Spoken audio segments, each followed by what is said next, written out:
umunsi w'igenekerezo rya 14 ruhuhuma aho basanzwe bahimbaza umunsi wahariwe umwera bibuka umweranda Valentino Saint Valentin. Uno munsi wabayeho gute? Hari mu myaka y'amajana 273 niho umusaseredoti Valentino umusaseredoti yakira abantu bitegurira kugira ubugeni akabigisha akabategura mu ibanga hama akabaraganisha bakagira ubugeni. Aho wahindutse umwaka abantu badandaza amashugwe badandaza impuzo bambara kuri uyo umunsi abafise amahoteli bahimiriza abantu bakaja muri ubwo buhumbu bw'ubusambanyi bahavuye uhinduka umunsi wo gukora ubuhumbu. Mbega yoba n'amakosa gutanga ishugwe kuwo mwubakanya canke kuwo mukunzi meme no kuri kubari fiance n'amakosa gutanga ishugwe? Umwongere nyene icubahiro ko yagoye Evariste yarandungitse kwiga ndungika kuja kwiga bijanye n'ingo n'imiryango ndungika kw'ishure yo muri Benin aho nagiye kwiga kuri yo Institut de Sciences du Mariage de la Famille. Uvuga bimwe mu bimenyetso bikwereka ko muri kumwe mushobora kubakana uza gusanga ubwa mbere umwizera ukumwizera biguma vyongerekana muri wewe n'urukundo mukunda guma wumva vyongerekana muri wewe kandi atakintu nakimufatiyeko hama wumva amahoro menshi muri wewe yuri kuramwiyumvirako hama ivyo muhuriza ko biguma biba vyinshi gusomba ibibatandukanye. Urumva ni kimwe narinda kubajije cuko umuntu yumva ko arutisha urukundo akunda umugabo wiwe n'amakosa. Oya ivyo ntivyotegerejwe kubuko na gatoya. Donc umugore aguma akunda umugabo umwana ni camwa cy'urukundo rw'umugabo n'umugore. Si byiza ko umwana aza kuba ukuraho urukundo ruri hagati y'umugabo n'umugore aza kuba nk'icamwa gikomeza gwa rukundo ahubwo ruri hagati y'umugabo n'umugore. Mbega wishakiye kwigumira ari umusore canke inkumi hari kosa yoba koze? Umuntu areka kurongora canke yanka kurongorwa yaronse ubimusaba kubera ukwikunda no guhunga ibanga ivyo birabujijwe. Tugiye rero umuntu mbero yashinzwe n'Imana umugabo n'umugore basangira vyose. Mu mategeko rero yo mu bihugu harimo ibintu bitatu nabonye. Icambere hari abaragana gusangira vyose ubugeni bubaye baca basangira vyose. Hari abaragana gusangira ivyo bazoronka kuva batanguye kubana. Ivyo wari ufise mutarabana ubundi ntibimuraba. Hari abandi baragana kutasangira ikintu na kimwe. Uwo mugore agumana vyiwe umugabo akagumana vyiwe.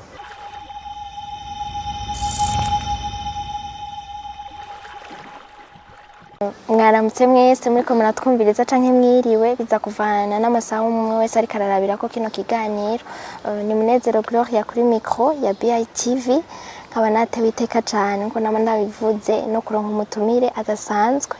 Uno munsi umusaseredoti w'umukama Pierre Sengiyumva nkaba namusanze muri foyer de charité nkaba nashaka ko tuganira nkaba nagomba ndamuha ikaze kugira ngo wewe ashaka kuturamukiriza bariko baratwumviriza abashaka kuba bamuzi abatamuzi kugira ngo ashobore no guca yidondora neza gusumba uko jewe nabivuze.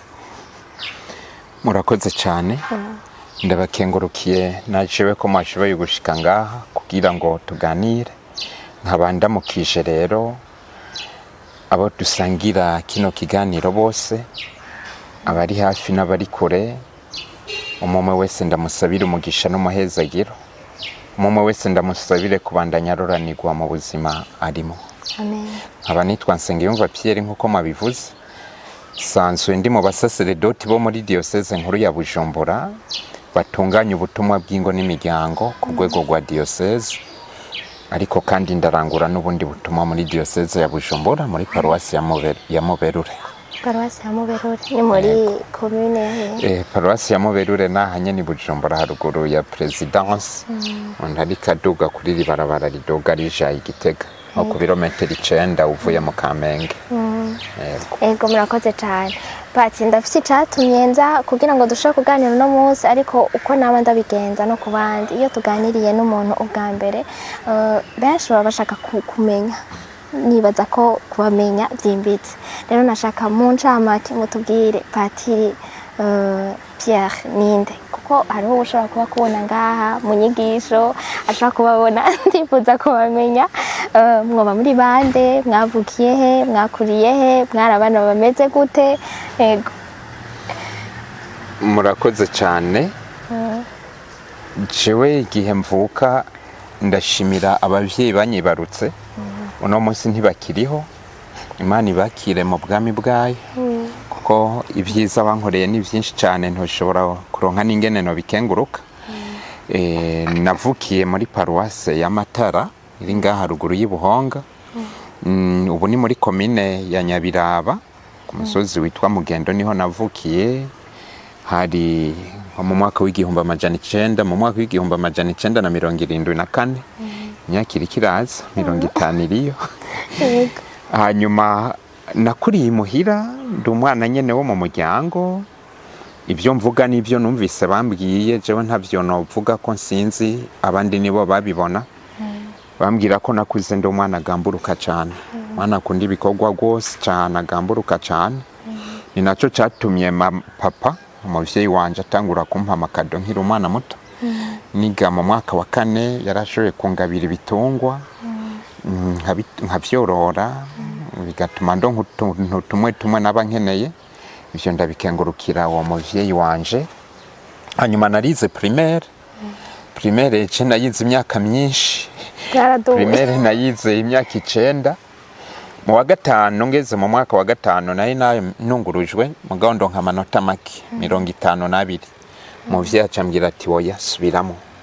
Ngeze mu mwaka wa 6 sinzi ngene vyangendera. Ndibuka ku mwaka wa mbere ngishikayo naronse amanota 96 ku majana 2.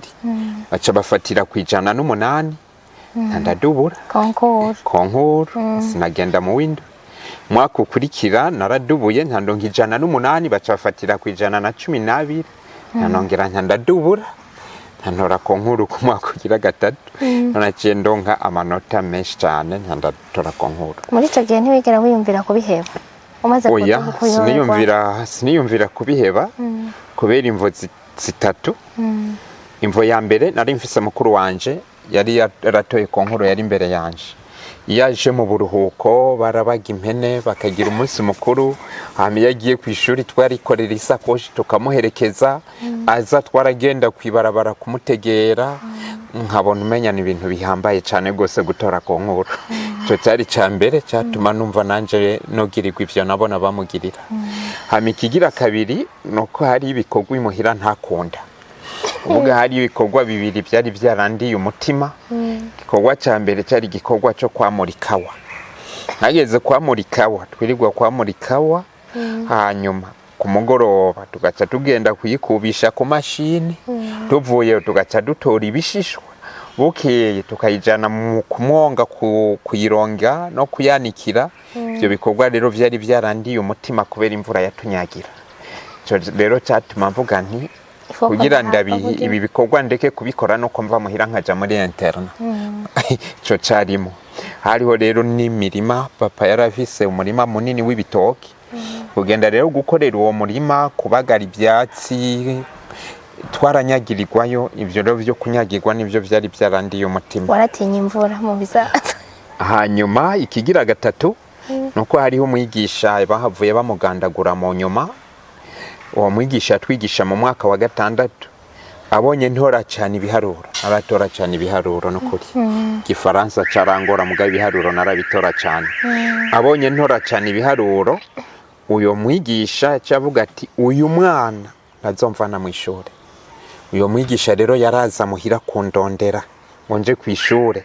Cyo Gifaransa cangora yarafise udukaye, yari yarashizemo conjugaison, arashiramo ama exercice yose ibintu byo mu wa 6.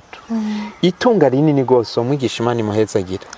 Yaca ndondera muhira kanzanira n'utwo dukaye twiwe yakoresha kugira Igifaransa ndacigire muhira. Niwe yaca nkurikirana rero. Nako warahoze kuri diswara wari umwana wa ruguru kandi wa kera byarakunze ko. Ntabwo yaba nka kuri diswara nkuko mubibona, we yaguhuduka yukimenya ingene uvyiga. Niko yagira uwo mwigisha. Caradukurikirana rero. Muratebura tora konkuru ndagenda muri interna. Uwo mwigisha nyene hari ikintu gikomeye yakoze zo kwama ndamushimirako. We yavuga ati nifuza kuzopfa mfise abana 1000 biza kaminuza. Niyo principe yari yarihaye. Caravuga ati no kurongora nzobanza kubangira. banze nkwize igitigiri cy'abana nshaka baziga kaminuza. We rero muri we yabona kure cyane, avuga ati kugira ndabakwize nuko benshi baziga mu seminari. Yaca afata rero abahungu 10 ba mbere mu ishuri gaca bashira muri groupe vocationnelle ku nguvu. Yarasanze ari umukristo. Yarabizi ko abantu mu kuja mu seminari baca muri groupe vocationnelle, aca dushirayo. Yabashire ku nguvu. Ku nguvu nta numwe yataje ku nguvu. Ko twebwe yaciye dushirayo. Cyo gihe ntora ku nkuru twatoye ku nkuru turi 12, abahungu 6 twese twaciye turonka seminari.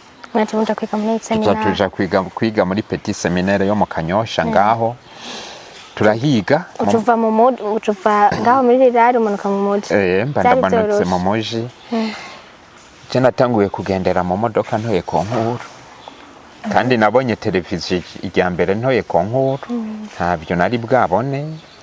No musi rero uko twe twakuze biratandukanye n'abana buno musi. Ndandaza mu seminari, nayo mvise mukuru wanje niwe yamperekeje. Tuja turashika mu seminari. Ibintu byo kutunyuzura biramerera nabo mwanya wa mbere. Baranyuzurana ari mu sacerdote. Hose baranyuzurana. No muri kaminuza byari bikihari. Ibyo rero byaramereye nabi umwanya wa mbere tukiyashika. Batwikifisi. Ucura badesi kubera byo wari witeze ngira sivyo wasanze. Oya, bari barabitubwiye. Yego. Okay. Umwaka wa mbere rero warangoye mu windwe. Mwaka wo mu windwe warangoye cyane kuko ntigifaransa ntari mfise nivo nini cyane. Hari ukuntu tugiye gukora ikibazo nabicanga. Asanga ikibazo cyo muri biology nishuye n'amanota yo muri agriculture. Asanga ikibazo cyo muri geography nishuye n'amanota yo muri histoire. Ibyo rero byaca bituma hose nsanga henshi ngoma ndonka ubusa. Mu gice cya mbere nararonse 58 kwijana kubera ibiharuro nabitora cyane nivyo vyadugije pourcentage. Mu gice cya kabiri vyaragoranye gose ko mu gice cya mbere natanye sheke zine. Mu gice cya kabiri haca yiyongera ko zindi 3 ntana sheke indwi kandi ntandonka moins de 50%. Murambwira abantu uti narahatswe kuba wanyuma rimwe. Kuko ico gihe omeya nabaye umwana wa 48 sinshibuka neza muri 50 narahatswe. Ico gihe rero niyo nacenshika inkokora ntanumva yuko kwiga vraiment atari vyiwanje. Ntanumva ko kwiga mu seminari ko mu seminari nta wadubura. Udubu uyobewe wacugenda handi. Ntandacika inkokora ndataha muhira ntambabaye cyane. Nashiki muhira sinabwiye n'umuvyeyi ingene vyangende nari mbabaye cyane. Uwo mukuru wanje yiga mu wa mbere muri kaminuza niwe yambagije arabona bulletin naca aracika inkokora arabona ko nayobewe ndavyaheze. Hageze ko mvuye muhira ngo dusubire mu gice cya gatatu. Je naratinye gusaba papa amahera y'ishure kuko nabona yuko atacungiye gukora. Ngo uwo mukuru wanje akambira asubira ku ishure. Ndibuka ko umunsi wo kuja ku ishure abo bose twava hamwe baraje ku ishuri baransiga. Ko twakunda kumanuka twaza n'amaguru ku ishuri. Je hageze mu masaha ya 10:30 papa tasha nsanga muhira carankarira. Ndamubwira ko ntagiye ku ishuri kubera atampaye amahera y'ishuri. Ngo ntivyari byo ntawe nari namusabye. Acarankarira cyane. Mukuru wanje acaramanukana ku ishuri. Twashitse mu seminari mu masaha moya n'inusu hafi 2:00. Uwo mukuru wanje cambabaje nuko yitavye Imana ntaraba patiri ngo ndamushimira. Cyo carambabaje cyane mugabo naragiriye neza ndafasha abana yibarutse. Yego. Hanyuma ngarutse mu seminari nari naracitse inkokora numva umenya nje gutumwanya nje kwiryamira. Nta kintu cari kikindyohera byose byarambihira. Ndabo hariho bakuru abo twari twiganye batora ko nkora imbere yanje biga mu 8 baguma baza kumbwira bati ni wige urashobora gukuramo esheke 3 bagaca baderibera imwe ugaca usubiramo izisigaye amimani yashobora gucana ugasanga wamenye ati kuko bararaba effort bararaba umwete wagize numva umenya ari karabesha. Mama rero mukuru wanje arava muri kaminuza na baraza kunda barambwira ati ni wige shiramo ingoga nturayobegwa bimwe byo kuvanga ntiwari ukibivanga mugabo kameme wari warabimenye. Aho nari ngisubiye mu gice cya 3 baza kunyankuraje. Mu nyuma rero mukama akora ivyiwe nyene byavuye binzamo rero ntanuva ko no kwiga ntangura rero guhindura ingendo. Nava mu ishure ngiye gusenga, ngiye kuruhuka, ngiye no gufungura. Uwundi mwanya wose n'abandi mu ishuri ntangura kugira icyo bita honda vyose, ntihagire na kimukuramwo, vyose shira ku mutwe atana kimukuyemo. Ibiharuro narabitora nta ngorane nari mfise, ntangura kubifata ku mutwe. Rero vyose ivyo bigisha kajya ndyamye navyibuka kujya twibuka igisabisho twafashe ku mutwe byose. Ngeze mu kibazo rero naca ndaba iryungane ririmo ikibazo, ngaca ndaritora, ngaca nandika ikibazo. Interrogation ya mbere twakoze yari yo muri geography, ni naho nari mfise sheke y'amanota menshi, ko nari mfise sheke y'amanota 15, narondera kuzoronka 45 kuri 60 kugira menye. Cari ikintu gikomeye. Interrogation ya mbere twakoze ku manota 5 naronse rimwe, ico kica kiranci nkokora, mugabo bagumye baza kunyankuraje. Mu nyuma rero byace bihinduka, ntanguye kwishifata ku mutwe vyose, kandi byarafashije abanyeshuri benshi. Amashuri mpora ngenda kugiramo témoignage iyo tugiye mu butumwa mu gwaruka. Hari abana benshi bamaze kumenya mu ishure kubera témoignage nabahaye, benshi gose. Naca ndayifata ku mutwe. Kuva ico gihe ntanguye kwifata ku mutwe, sinasubiye kuronka amanota ari munsi y'icenda ku 10. Ntivyasubiye, nyobewe naronka amanota 7 ku 10. Aho niho nabanyobewe, ntangura kuronka amanota menshi cyane. Nibuka umunsi umwe mu Gifaransa mwigisha yaduhaye dictée. Iyo dictée nsanga iri mu vyo nafashe ku mutwe. Ntandayishunguruka yose neza, narumvise iryungana hereyeko, ntandashunguruka. Haheze gukosora casanga naronse 19,5. Raka apostrophe kamwe kancanze nibagiye. Ko yaradicta nanje ngacunguruka ivyo nafashe ku mutwe. Numviriza gusa ntihagira hasimba. Numviriza ko turiko turajana cyangwa ngo mpave ndenza ku byo yavuze. Uwo mwigisha yaramereye nabi, aja gasanga nabitoye. Uwo mwigisha yaciye akara, cambaza ingene umuntu yamaronka ubusa muri dicta ashobora kuronka ayo manota. Acaratangara rero, amaze gutangara icyo gihe barampambarira, yarahatse no guca mparamvu abankura amanota mu ndero. Mama niho rero namubwira azana urupapuro nsubiremo ndavyandike. Araruzana ndasubiramo ndavyandika, atari karadicta ndabihondorora. Caransubiza mu ishuri.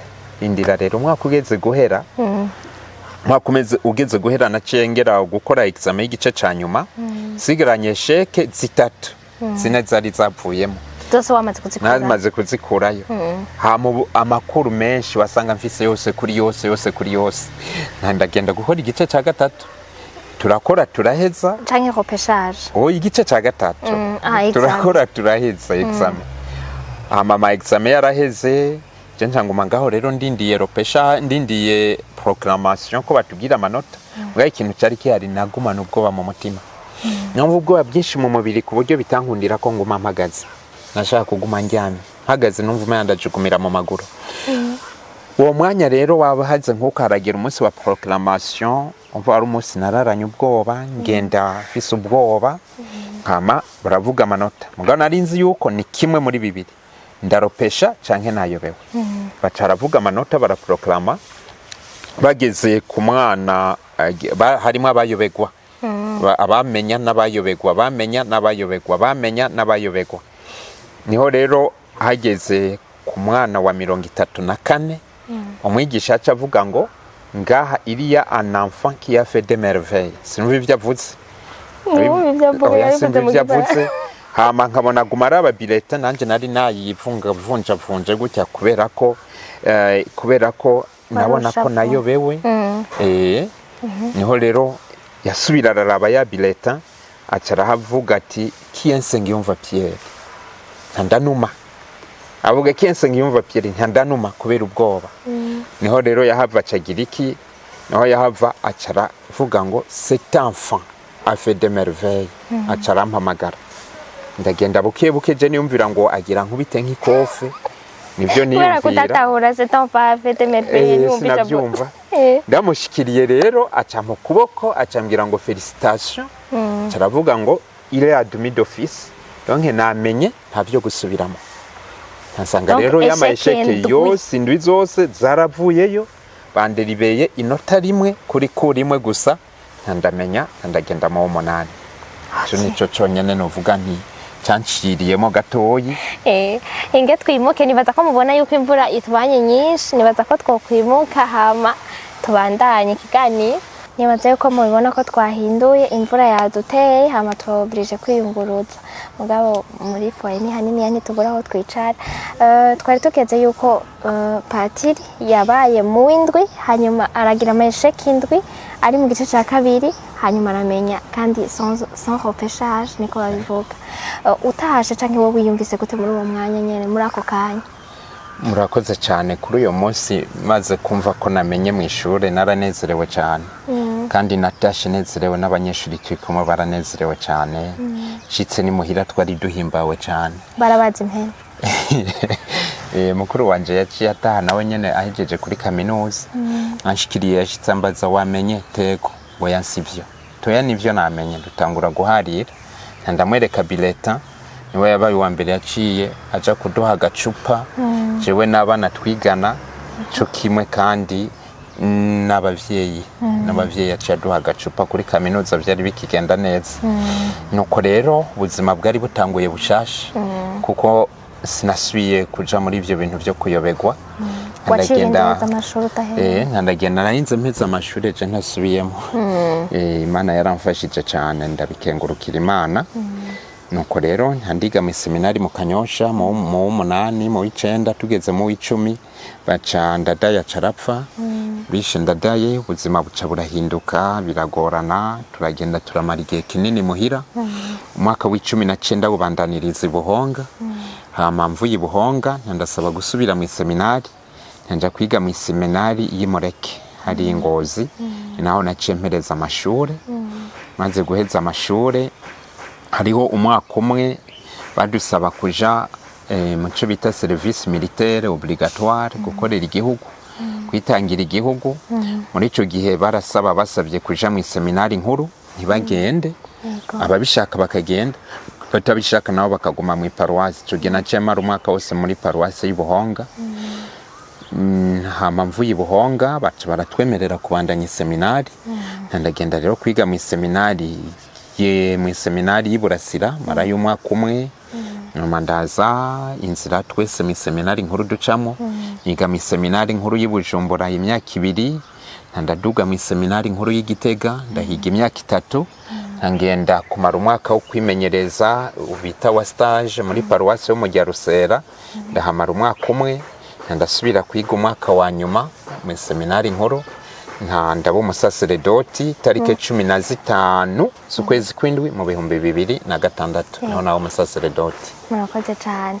Ni urugendo rurerure, umuntu atogenda arabaza amadetaye yose ntitwobivamo, mugabo nari nshaka kumenya ngo wowe wamenye umuhamagara wawe ko umusaseredoti gute?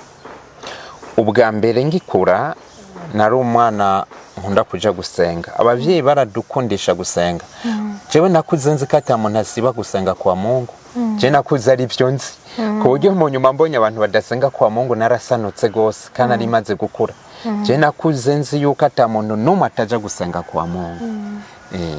Ivyo rero twakuriye muri ivyo. Hama nakuriye mu muhari wa Schoenstatt.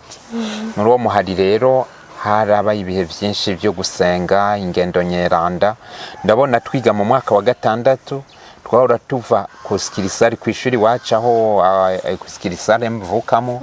Twahora tuhava saa 8, saa 9 z'ijoro, tukagenda turi benshi, tukagenda n'amaguru mu rugendo rwerandi Mutumba, tugashikayo saa 2 z'agatondo, dusengaho imisa ya saa 4. Hama imisa iheze bacha tugirisha inama kuva saa 2:30 gushika saa 4, twaya tuja mu misa. Imisi yeze tugaca dutaha, bazosubira gushika muhira saa 2 z'ijoro, saa 2 saa 3. Ivyo rero nibaza ko twabironkeyemo imigisha myinshi, inema nyinshi ziri mu vyatuma dukunda ivy'Imana cyane. Nuko rero igihe niga mu mwaka w'9 niho niboka niyumvamo kumenya ndashobora kuzo kwihebera Imana, kuzo umusaseredoti. Niho navyiyumvamo, mugabo nkabona kumensi bw'ubuzima bwanje, nkabona abahungu baronka makete bandikiwe n'abakobwa, nkabona ingene baryoherwa, nkumva nanje noronko dukundana muri uwo mwanya bivanye n'ivyo nabona. Ariko mu mavyahavuye bigenda biramperamo cyane cyane ico gihe ngiye kwiga Ingozi. namaze kubona amagume twamaze guhungabanywa n'ibintu by'intambara ko je na papa yaciye apfa niga Ngozi ahimureke nageze kubimenya ko yapfuye haheze amezi 2 yarapfuye. Ibyo rero byaratumye haba ibintu byinshi bitasubira kunsamaza. Numva umeya nkeneye kumenya mu ishure, sinkeneye kuyoberwa mu ishure. Numva umeya nico nkeneye kumva kimuhira abantu bakiriho, haciye abintambara, amabombe ngaha muri Bujumbura rirare. Ibyo byose rero biri mu bintu byatuma ego. Mu nyuma ye twiga mu 13 nariyumvamo kumenya no kwihebera Imana ahandi naho nkumva sivyo. Njanja muri ayo makenga, muri ayo madute. Mugabo turavuga duti nabo twari kumwe reka dusabe kuzoja mu seminari nkuru kuko umuntu arabisaba kandikira umwepiskopi akabisaba. Umwepiskopi rero arakwemerera canka akakwankira. Kenshi abari mu seminari barabemerera kubera babazi. Icyo gihe rero ndandika nsaba mugabo navuga nti ninabona bitazogenda neza nzoca ndampindura mu nyuma. Ndasaba. Igihe nari ndi ibuhonga niho niyumvisemo umuhamagaro wo kuba patiri neza kandi ndawiyumvamo ari ntazosubigwamo. Niho nafatiye ingingo yuko ngiye kubandanya batanyirukanye nzoba umusaseredoti kandi nintasubigwamo. Bica biranyinjiramo ko nyene ndabivuze gushika kuri isaha tuvugana sindigera ndumva kumenya narihenze umuhamagaro. Gusa ngo masaba Imana ifashe kubamo nk'uko Imana ibishaka. Gushika kuri isaha tuvuganye aho vyaciye binzamo ubutagihinduka. Ndabona duhejeje filozofi hari abagenzi benshi batashimye kubandanya. Ibyo nta na kimwe byampungabanijemo. We ntivyagushimye. Goje wingingo nari narayifashe rimwe gusa kajya abayiryo nyene gushika none munsi. Yego. Murakoze cyane. Musanzwe murangurira ubutumwa muri diocese ya Bujumbura mu vyerekeranye n'ingo n'imiryango. Ningo n'imiryango mbo haheze imyaka 5 maze kuba umusaseredoti. Imyaka 4 y'ubusaseredoti ya mbere nari muri paroisse ya Cathedrale. Hama umwaka umwe ndagenda muri Bandungika muri paroisse y'Ibuhonga. Ariko ngaha nuko dushimira abatureze. Turashimira abatureze mu seminari, turashimira abungere bacu batwakira twandikira bakatwemerera. Na wa mwigisha yitaba Imana utaramushimira. Abo bose turabashimira. Umuntu ashikageze hari abantu benshi bashize mu intererano zabo. Benshi cyane. Turabashimira. Mu nyuma rero umwongere yani cubahiro ko yagoye Evariste yarandungitse kwiga. Ndungika kuja kwiga bijanye n'ingo n'imiryango. Ndungika kw'ishure yo muri Benin aho nagiye kwiga kuri yo Institut de Sciences du Mariage et de la Famille. Anja kwiga rero bijanye rero n'ibi vyingo byose ndagenda kuvyiga. Patiri Fupi yari yavyize imbere yanje. Yarambwiye ingene bavyitwaramo nka mukuru wanje nyene. Ndagendayo rero kuvyiga ndaronkayo rero urupapuro rw'umutsindo twita muri Ecclesia licence canonique. Ndagironkayo ngano bigereranya na master muri birero vy'ingo n'imiryango guherekeza abantu batunganya ivyo kubaka vyose. Mama rero ngarutse nibwo butuma nacinshikiramo gushika n'ubu kuva mu 2013 gushika n'ubu nibwo butuma ngenda nkora. Kiretse ko yongera ko nubundi butuma nkorera mu paroisse. Yego nuko. Murakoze cyane. Nizera yuko mutahuye iyo yavuye icatumye nza kumurondera uno musi patiri nuko turi ku munsi w'igenekerezo rya 14 Ruhuhuma aho basanzwe bahimbaza umunsi wahariwe umwera bibuka umweranda Valentine. Saint Valentin. Hanyuma tukaba turi mu kigo ca Foyer de Charité aho basanzwe batunganya inyigisho uko umwaka utashe. Uno mwaka rikaba ari inyigisho zigira 16 bariko baratunganya zino nyigisho. Pati mwoba mumugize inyigisho zingahe muri ngaha muri Foyer de Charité? Nibaza ko mutabije mukera mukiri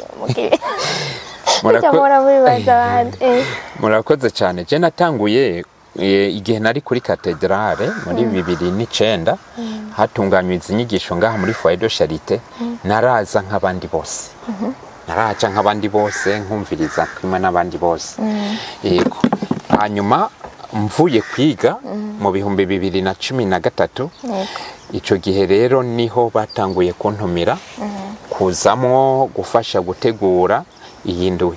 Kuva rero mu 2014 nyezina niho je batangura kumpa inyigisho ya mbere noja gutanga muri iyo ndwi. ni kuva ico gihe rero gushika n'ubu kubera ubwo butumwa umwongere yabungumijemo bw'ingo n'imiryango aho abari mu butumwa bw'ingo n'imiryango n'ikigo ca Foyer de Charité duca tuja hamwe tugategurira hamwe ntanza rero muri iyo cadre yo kuza gutegura gufasha hari igihe ari twebwe twigisha hari igihe turondera n'abava mu bindi bihugu cyangwa abarundi bandi bari ngaha akaba ari bo bigisha hari igihe dusanga tugiye kwigisha twateguye icigwa twe tudafisemo ubumenyi turondera ababifisemo ubumenyi akaba ari bo baza kubikora. Mbega Pati byoba byoroshe kwigisha iby'ingo n'imiryango mudasanzwe mwubatse? Murakoze cyane.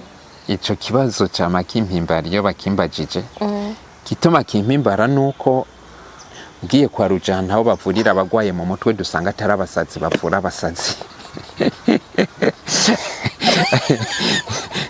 Nico gituma cyama kimpimbara ugiye kuraba abavura malaria nsaba yigwaye ugiye kuraba abavura amacinya nsaba yagwaye oya nuko rero bica vyumvikana rero yuko turafise ubumenyi twakuye mu mashure twize turafise ubumenyi twakuye mu miryango twabayemo turafise ubumenyi tugenda turaronka tusanga rero dufise ubumenyi novuga nti ukwiye ubutumwa badutumirira kuko kenshi batubwira bati Imana ntigutorera igikorwa itabanje kuraba kuzogishobora barinze badutorera ubu butumwa Imana yo nyene ncitunganya ingene tuzakuronka ubumenyi tuzokoresha. Nuko murakoze. Nanishaka ndababaze mutubwire mwebwe je no hava ndabivuga nabi temeye uyu mwaka ni yicivuka cy'uyu mwaka ni gute? Murakoze cyane. Mu gutora icivugo uko nashitse nsanga babitunganya kandi utubandanya tubitunganya nuko mu gutora icivugo haraba umwanya wo gusaba mutima mweranda akamurikira abagira batora ico civugo. Hanyuma kubera iki iyi ndwi ntizamo abakatolika gusa irazamo n'abatari abakatolika.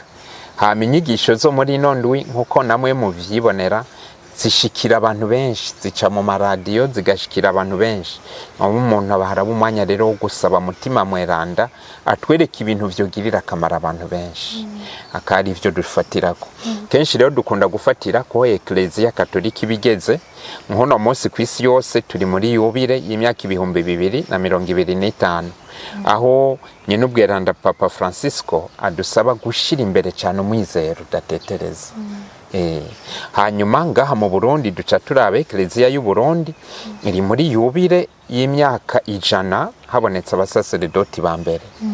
Hanyuma muri diocese nkuru ya Bujumbura ari naho dusanzwe dukorera ubwo butumwa icivugo ni cuno mwaka ni dukomeze Ecclesia muryango mu kugira ubumwe n'urukundo no mu gusangira neza ivy'Imana iduha. Vyo vyose rero duca tubishira hamwe tukaraba ikintu kigerageza gushikira kuri vyose. Nibyo rwacatorerwa icivugo kivuga ngo akanyamuneza k'urukundo no gusangira neza ivy'Imana iduha. Iyo turi mu kanyamuneza no kwizigira biba birimo n'ubwo rukundo hama niyo Mana ibiduha turayizera bace tubona ko birimo. Hanyuma ubwo butumwa urumva turangura turi n'abasaseredoti bica bijamo gusangira ivy'Imana iduha n'icya kivugo ca diocese. Nuko rero niko twaca dutora iki civugo cuno mwaka rero kanyamuneza k'urukundo no gusangira neza ivy'Imana iduha. Murakoze cyane. Reka duce dukorerangira kuri ivyo nyene ibe le sujet natwebwe nk'inyene mugabo duhora tubona mutunganye inyigisho ku bantu batandukanye hariho abacélibataire hariho abari marié hariho n'aba veuve abapfakazi niko novuga. Nashaka yuko uno musi twose tugenda tubakoze ko kugira ntihagire n'umwe aba akumiriwe muri kino kiganiro. Duhereye ku bacélibataire muramaze kuvuga inshuro nyinshi no umunsi mwame murabivuga ku bandi baje n'abandi hari abashobora kuba batabibonye batagize amahirwe yo kubibona mugabo je ndamaze kuvyumva cyane narabibonye ibyo mumaze kuvuga urukundo nyakuri ni giki kuri mwebwe ubwo muvuga ubwo duhimbaza muri Saint Valentin kubera iki d'abord tunaruhimbaza tuhimbaza umunsi mukuru wa Saint Valentin. Ego murakoze cyane mu majambo make no vuga igituma umunsi uhari. Uno munsi wabayeho gute hari mu myaka y'amajana 273 niho umusaseredoti Valentino umusaseredoti yakira abantu bitegurira kugira ubugeni akabigisha akabategura mu ibanga hama akabaraganisha bakagira ubugeni. Ico gihe rero umwami Amperere yari yabujije ko abantu bagira ubugeni. Hari intambara, yashaka abantu baze baragenda baje mu rugamba, baje mu ntambara. Cabuza rero ko abantu bagira ubugeni, kuko yavuga ati ibyo bari byo bibuza abantu kwitaba kuja kugwana, kuja mu ntambara. Niho rero uwo mwami amaze kubimenya, baca bamufata Valentino. Bamaze kumufata, cyamushira umucamanza ari mu rugo ari kuri uwo mucamanza. Umucamanza musaba basenge, barasenga. Mu mucamanza yumva arakozwe ko, yumva arahindutse uwo mucamanza. Niho rero yaca asaba nawe ngo abatizwe. Aca arabatizwa n'abiwe. Unyuma umwami ahava arabimenya ibyabaye. Niho yaca yica Valentino. Batubwira ko n'uwo mucamanza yaciye amwica. Valentino rero apfuye, iyo tariki yapfiriye ko baca bavuga ko baca bamwakira nk'umuvunyi w'abakundana, kubera ko yapfuye azira gufasha abakundanye gushinga urugo.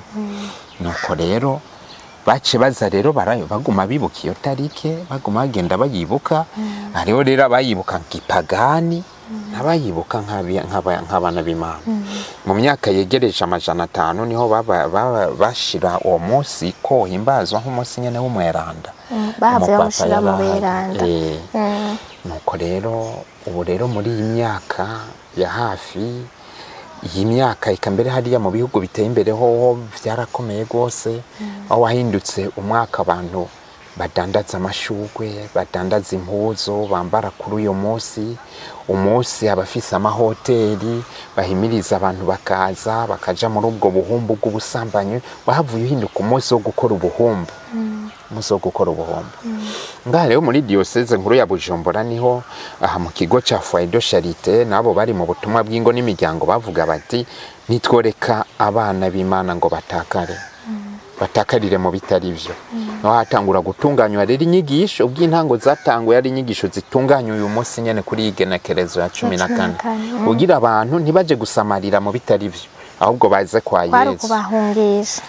Baze kwa Yesu. Kono ngahi Bujumbura twasanga hose ari amashugwe, abantu bambaye impuzu ngo nizo munsi. Mu mashure wasanga abana babwira ngo ya tarike yageze, ukazusanga abana bafise utumesaje, hari udupapuro duto bandika ku tuntu ngo two kubwirana urukundo. Ku buryo rero twaca dusanga uwo munsi ari abana babigeme benshi batakaza ubwigeme bwabo, batakaza ubusugi bwabo. Usanga rero abo ibimenyesha makuru byinshi byaca bifasha abo banyamahoteli, abo b'amashugwe, abo onye bizo mpuzu kubimenyekanisha cyane kugira bashobore kwinjiriza amafaranga. Kandi uno munsi nta ubizi neza ko bitakihari. Nono munsi nkorera inyigisho zace zitangura ngaha rero, zigitangura bashimikira rero kubigisha abana icari cy'urukundo. Urukundo rw'ukuri ni urukundo rwitangira abandi. Urukundo rw'ukuri ni urukundo rwigura abandi. Urukundo rw'ukuri ni urukundo rwifuriza neza ukunda, rukorera neza ukunda, ari nago rukundo Imana yadukunze, rugaca rurangukira muri Yezu Kristo yaje akava mu ijuru akaza kudutungisha twebwe aboro, kandi akongera akemera no kudupfira ku musaraba ngo aducungure. Ubwo nigo rukundo rero rwigishwa. Ruhande yo ngaho mu nyuma bahavuye bashira ko n'inyigisho ijanye n'ubuzima ndoragitsina, kubera ko Imana yaturemanye igitsina cy'umwigeme cy'umuhungu, kubera ko Imana yabikoze ivyo. Haraba gusigurira abantu igituma Imana yaturemye uko dudasa, gituma Imana yashimye ubwo butandukane hagati y'abantu n'abandi. Zo nyigisho rero bagenda barazironka. Kubera ko Imana yaturemye budasa, ni kugira ngo twuzuzanye, kandi Imana ice ngaho mu kugira umugabo n'umugore umubiri umwe irema abandi bantu. Ni nacyo gituma Imana yacitanga umuhezagiro wo kurondoka. Ivyo byose rero nivyo twabigisha, abantu bagenda barabitahura. Hari ikintu cyari kihari muri uwo mwanya tw'abantu bita gukundana egare bisigura gusambana. Uwo mukundana ntimusambana, iyo musambanye urukundo rwanyu ruba rugize icyo bita isheke. Ivyo rero bahavuye bagenda babitahura. Niho rero mu nyuma bahava rero bashiramo rero nabubatse, bahava baraziramo yindwi hafi ifata ishusho mubona yuno munsi. Yego. murakoze cyane duhereye rero kuri ivyo by'abaseribateri ndiyumvira kubera iki none mutabitunga izo nyigisho mutozitunganya mu gihe atari uyu munsi wa Saint Valentin niba mubigisha urukundo uw'Imana idukunda ukonye kuko Saint Valentin yigisha abagomba kugira mariage niko nibaza les fiancés kubera iki none abaseribateri mubazanamwo muri iyi minsi niba bitabaraba iyi migwi yose itandukanye dushiramo uno munsi muti kubera iki hariho urukundo rw'abantu ubwo rero n'utazi Imana tegerezwa kuba mu rukundo rw'abantu hariho rero n'urukundo rw'abana b'Imana hakaba n'urukundo rw'abubakana umweranda Benedicto wa 16 wewe yigisha avuga ati nta muntu n'umwe adakunda umwe wese arafite icyo akunda mugabo nuko umwe wese yitizi n'icyo akunda ukunda gukina akunda gukina ukunda inyama akunda inyama ukunda kuryama akunda kuryama yego urukundo rw'abantu ukundana ngo aje kuba ku rugo rwiwe inzira niyo donke kimwe cyose bagiha izina kugira umuntu acamenya ahagaze n'ahadahagaze nuvuga tugeze muri ino ndwi rero yahavuye ibindwi itangirwamo inyigisho nkomeza kwemera n'inyigisho nkarishabwenge ibyo bibiri byahavuye bizamo tugishikiriye rero bamwe bose baca baronka ijambo rihuye n'ubuzima barimo dushikiriye rero ugwaruka no kuvuga aba bana baciga mu mashuri mato mato n'ayisumbuye abo onye turaza kubaha inyigisho ihuye n'ubuzima n'imyaka yabo nk'ubu rero bobo turababwira urukundo rwo kurwarigo tukabafasha gutegera imyaka barimo no gutahura ibintu bishobora gutuma bazimira bagahusha inzira hanyuma dushikiriye imisore n'inkumi turaza kubabwira urukundo ruzima rushikana abantu kuba ku rugo rwabo urukundo ruzima rushikana abantu kwihebera Imana duca tubibabwira abo nabo iyo tugeze muri abo bobo haca yiyongeramo n'ivyo kuresha no kureshanya navyo nyene biraheza bikaziramo no kuvuga ko mubahana inyigisho zo zingene bashobora kuresha nk'ubu turiko tuvuga urukundo ivyo biba birimo nk'abantu batazi urumva murabigisha mukabaha imitwe novuga ngo amatuye y'ingene baresha n'ingene bataresha ahubwo ni mubabwira abantu baze baragenda barondera inyigisho twatanze kugira bavyumve neza mvuga kuba ku rugo n'umuhamagaro w'Imana none uhura gute n'uw'Imana yaguteguriye ngo muzobane urasenga ugasaba Imana ikaguha guhura nawe aho muhurira we ntuhamenye Imana irahagutegurira iyo uri mu Mana iyo utari mu Mana urumva urashobora guhura no utari we cyane ntimuzonahura kuko ntuburi mu nzira yawe nk'urabona je nariko mpitana abantu bagiye mu Rumonge nawe ukaba wibereye ibubanza uja hariya ku Kanyaru urumva ntawe tuzoguhurira ngo nguhitane mvuga bivana naho umuntu ari inzira arimo umuntu rero mu rugo yubakana n'uwo Imana yo nyene yamuteguriye turababwira rero ingene basenga basaba Imana ibahe guhura n'uwo yabateguriye kuvuga ko umuntu ashobora guhusha sa destiny ashobora guhusha kubakana n'uwo utari we ndaguye nk'akarorero none nk'umuhungu yumva umusonga umufashe gahita arasambana n'ujya mukobwa gaca mutera inda bagaca bamumuzanira ngo cumutwara mu bane bavuga ngo abo bari barateguye mariage muri ico genda gute tubakanye n'utari we gihe umuntu ari mu kibanza atari ciwe arakibamo mugabo ubuhigwe bwiwe ntibuzuzura nk'uri mu kibanza ciwe n'umuntu ari mu kibanza ciwe Imana yamuteguriye kubamo ni haronka ubuhigwe uzobona abantu bubakanye bibagora mugabo kwahukana bikaba umuziro uzobona abandi bahura n'akantu busa ugasanga barusambuye urumva rero iyo umuntu ari mu kibanza ciwe Imana yamuteguriye kubamo niyo ari mu kibanza atari gwiwe sico kimwe yego murakoze nuko rero turabafasha rero tukababwira ibintu abantu baganira ko mu gushimana baganira kuki barabanza bagakuza urukundo hagati yabo mu makamenya uwundi mukuri wundi akamenya uwundi mukuri bakamenyana bihagije hama bakaraba ko ivyo bahuriza ko vyo ari bizima bikwiye kugira buba ku rugo uvuga bimwe mu bimenyetso bikwereka ko muri kumwe mushobora kubakana uza gusanga ubwa mbere umwizera ukumwizera biguma vyongerekana muri wewe n'urukundo mukunda guma wumva vyongerekana muri wewe kandi atakintu nakimufatiyeko hama wumva amahoro menshi muri wewe yuri kuramwiyumvirako hama ivyo muhuriza ko biguma biba vyinshi gusumba ibibatandukanye ivyo birimo mu bimenyetso vyerekana ko umuntu wo bari kumwe babandanya urugendo. Hama ikindi urumva mvuze mu bihurizako mubwiye uti twebwe mu rugendo rwacu nta busambanyi buzobamo, usanga mu bihurizako. Mubwiye uti twebwe mu rugendo rwacu amahera reka zana dukora imigambi gutyo, ugasanga mu bihurizako. Twebwe ibi ntibiri mugasanga mu bihurizako. Ego Imana yo nyene irazi ingene ihuza abantu bagaca bahuza n'imitima. Ibyo vyose turabibabwira rero ico gihe cyo gushimana.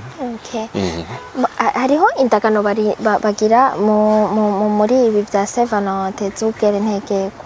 Hariho abazikora bigakunda bikabandanya, hariho n'abaca bagwa. Mbega iyo umuntu bishitse akagwa yaragize hari ico vyica, arasubira kuba umukristo, asubira mu bukristo kumwe bisanzwe bikorwa ukundi bigenda gute? No kuvuga aho tuboneye yuko isi y'uno munsi ari isi ishaka ibintu vyoroshe, ubuzima bworoshe butagiramo kwigora, ubuzima bworoshe butagiramo kwibabaza. Kuburyo abantu bono munsi barashaka cyane le facilité, shaka amahera reka ntenda yaronka, shaka umukobwa ndamubonye reka ntenda musaba, shaka umuhungu ndamubonye reka ntenda mukurikira, fi facile, ubuzima butagiramo effort. No munsi rero hari abantu bace bashaka gukura uko nyene, byose bagashaka kubifata uko nyene, ntagira ikintu bafata au sérieux, ibintu byose bakabona ko maya nizo facilité. Izi ndagano rero ni kugira twibutsa abantu yuko ubuzima atari ubwo, nta ujya katamugoye, ushaka umuca cika ijoro nivyo batwigisha, ushaka umubira birakoya nivyo batwigisha. Ni muri iyo ntumbero rero turafasha ugwaruka, barafasha ugwaruka kuragana, baragana noneho umwaka umwe, kuragana kumara umwaka wose mu buzima bwawe utagiye mu bintu byose birimo impengamiro y'ubuhumbu, birimo amajambo y'ubuhumbu, birimo indabo y'ubuhumbu n'ibikorwa by'ubuhumbu. None indabo y'ubuhumbu nk'umuntu akunda kuraba abantu batambaye, none indabo y'ubuhumbu ugasanga nibyo bimunezereza. Sobona hari abantu no kwibarabara umukobwa agiye yambaye bwa bumini bwo hejuru bwa amuraba ku buryo batakwa no guca bamugonga, ibyo ni indabo itariyo. Usobona ibintu vy'ama prostitution vy'ama porno, usanga uwo muntu mu telefone yiwe ari byo atunga, ari byo araba, ari byo abwira abantu ngo bamurungikire. Avuga rero muri iyo ndwi uwagize izo ndagano ariyubaka kuba ku buntu bwiwe, bintu bene nk'ivyo bikanka ibintu bahura nk'isanganya, ngo ntibiwe mu bintu usanga wenyene yihamagarira yironderera wenyene, ka ibintu bimushikira nk'isanganya kubibona nk'ivyo. No kuvuga ko muri iyo mwaka amara uwo mwaka wose yarabiraganye, hama wundi mwaka akasubira muri izo ndagano agenda rahonovera. Ngo hari habo nshima mbona babiraganya cavuga ati okay, sinzirirwa nkenera no koronovera, ndabiraganya nzobigendera gushika nshikira no mu rugo rwanje. Ivyo rero biba biraba nabubatse rega. Ega hariho nabubatse umugabo n'umugore bakeneye kugira izo ndagano kurura by'inyifato zabo. Ntibona bubatse birigwa barahumbisha abana bato bato, birigwa baraja mu bandi bagore babandi, baja mu bagabo babandi. Iyo agumanye n'umugore wiwe wenyene gusa abari muri izo ndagano z'ubwere ntegeko. Icabubatse nagomba ca ndakigaruka ko duhejeje ivy'imisore n'inkumi. Nari nababajije none iyo bishitse uwo musore yabiraganya akagwa akava muri uwo mugwi, hariho abashobora gutwara inda, arasubira guhamagarirwa kuja muri abo bantu, arashobora kugaruka nawe akabihaga, bigenda gute? Aca heba burundu, abigenda gute? Mu buzima batubwira bati ntawo bakira kuri bibi, on ne construit pas sur l'échec. Kandi n'umwana mu ishuri akeneye kukoporora ibyo undi yakoze ntaho koporora kuba bamubwiye ko yamaze kuyobegwa.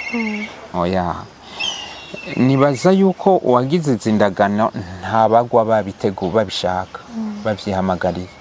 Hariho ushobora kugwa kubera agize isanganya cyangwa agize amagara make. Ikibi nsukugwa, ikibi ubwa mbere gikomeye cyane ukutamenya igituma waguye, umenye n'ingene wivyora. Mvuga wowe umwana w'umwigeme wagiye kwirabisha umuhungu muhira, ja kwicara mu cumba ciwe agufatirayo, iyo utagenda yari kugufata.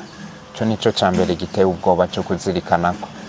Wewe uri umwana w'umuhungu, niwe wagiye gukwega abana b'abandi babigeme, jogwa muri ico cyaha, iyo utaja kubakwega wari kukigwamo. ico nico cyo kubanza kuraba kubera iki ibi bintu byabaye nihendeye he. Aho niho umuntu aca avyukira rero nkavuga nti ibiko byabaye gutya sinzosubira. Avyutse rero araheza asubira akagaruka akiga Imana ikamuha ikigongwe cayo gaheza akabandanya urugendo. Mugabo hari ikintu bavuga ngo la confiance, ubwizigirwa umuntu amara imyaka n'iyindi abwubaka, mugabo kubutakaza n'akanya gatoya. Urashobora kuba umwige mukamara imyaka 28 30 warizigamye, mugabo umunsi wo kumena ibanga kabisa ugonda imwe gusa wasamayeko. Twe dusaba rero Imana ikingira abantu iyo sogondi zo gutera umubabaro w'ubuzima bwawe bwose ntizobeho. Hariho abantu nigeze guherekeza bagira ubugeni, bari umukobwa yari yararaganye ububwere ntegerwa bwo ngaha n'umuhungu nawe nyene, hama baragira urugendo, mu nyuma barashwana bapfuye ivyo nyene byuko bosambana barahebana. Acaja kubakana no gukundana n'uwundi, uwundi aramubwira akabwira nzovyubahiriza. Kuwa gatanu agiye gushiramo namba yaramarido mu nzu, niho yamutega baca barasambana. Mu misa ya mariage umukobwa wazibona yihanagura mu maso, umuntu akimvira ngo n'ubwoba niki. Nubo yagize mariage arogreta, tumingene ibyo bishobora gushika ku kanyuma, kandi no mu rugo vyarabagiriye inkurikizi mbi, kuko umugore yagumye abwira umugabo ko ari umuhemu, ko yamuhemukiye, ku buryo bisaba inema nyinshi kugira urugo ruguma ari ruzima. Donc rero no kwirinda akantu gato gashobora gutoba ubuzima bwawe bwose. Donc waba yaguye abanza kuraba icyatumye agwa, amaze kugitegera akakizirikana kakagifata kingingo kifatira ingendo nshasha, ashobora no gusubira kugaruka rero. Murakoze dufatiye kuri teme mwari mwatubwiye yuno munsi kuba célibataire ku misore n'inkumi cyangwa ku bakiri bato, niyihe message wotanga? Ibisigaye nibaza ko bazobiraba aho mu nyigisho musanzwe mutanga muri turaza kubisigako nikihe. Donc kurukundo, akanyamuneza k'urukundo no gusangira neza ivy'Imana iduha. Ico no babwira ca mbere nuko dukenguruka ivy'Imana iduha. Imana iraduha ubuzima, turiho tubikesha Imana. Imana yakuremye nk'umuhungu, kengurukira Imana. Imana yakuremye nk'umukobwa, kengurukira Imana. Ni naho ucumenya n'ingene uvyitwaramo, kubwo ubuzima ufise ntubugaba sigwawe, ni ntizi Imana yagutije. Cyo rero umuntu amaze kugizirikana mu bwenge bica bimorohera. Abakiri bato bose, imisore n'inkumi, nico tubasaba gukengurukira Imana ubwa mbere. Mwamikijanye rero n'ingene batunganya ubuzima bwabo rero, naho tugenda tubasaba kuwutunganya bari kumwe n'Imana, bafata n'ingingo. Imana yaduhaye umubiri, uwo mubiri Imana yaduhaye tuwukoresha gute? Fata ingingo rero kugira umubiri wawe ukoreshe mu kuninahaza Imana yawe, ntuwukoreshe mu kuja kuninahaza shetani. Aho niho tugenda duca buke buke. Hama hari ibintu byinshi twigishwa bidutuma umuntu atibuka ivyiza Imana yamukoreye. Ivyo rero nivyo muri zino nyigisho twagerageje kugenda tuza turabona duheba. Ni nacyo gituma nko mu nyigisho zatanzwe twarababwira ivyiza Imana iduha, kuvyamisha ivyamo n'ibikorwa dukora twebwe nyene kugira tubihombeshe n'ingingo umuntu yofata. Nuko nyigisho yagiye ziragenda. Nibaza ko uwo kenera kuvyinjiramo neza nuko yokurikirana izo nyigisho. Yego, murakoze cyane. Reka tugende kububatse nawe. Yego. Abubatse mwigisha urukundo uyu munsi ubaraba gute? Bakwiye kuhimbaza gute? Nko nyene uhamyura bivuga ngo mwamye muravuga yuko abadandaza barabikoze bagatanga amashuba, bakagira ibintu by'amashugwe, imyambaro, arabasohoka harabagirane. Mbega yoba n'amakosa gutanga ishugwe kuwo mwubakanya canke kuwo mukunzi, meme no kuri kubari fiance n'amakosa gutanga ishugwe? Murakoze cyane. Kuvuga uno munsi umugabo n'umugore bahanye isakramento ryo kwabirana, abo barakundana turabizi. Ko umuntu no munsi yabwira umusheri wiwe takira agashugwe kuko dukundana, abo nta kosa narimo ririmo, baba ariko barashimangira ivyo bemeye imbere y'Imana n'imbere y'abantu, abo nta ngorane ihari. Hanyuma umusore n'inkumi bamaze kuja kwimenyekanisha no mu iparuwasi, aba baba bariko biga ngo bace bagira ubugeni, kwabo babibwirana nabo nibaza nta ngorane kuko bari mu nzira bagira bashike, abo nta ngorane. abasigaye bose batari muri uwo mugwi ntibarimo, donc ababirekuriwe bo babo.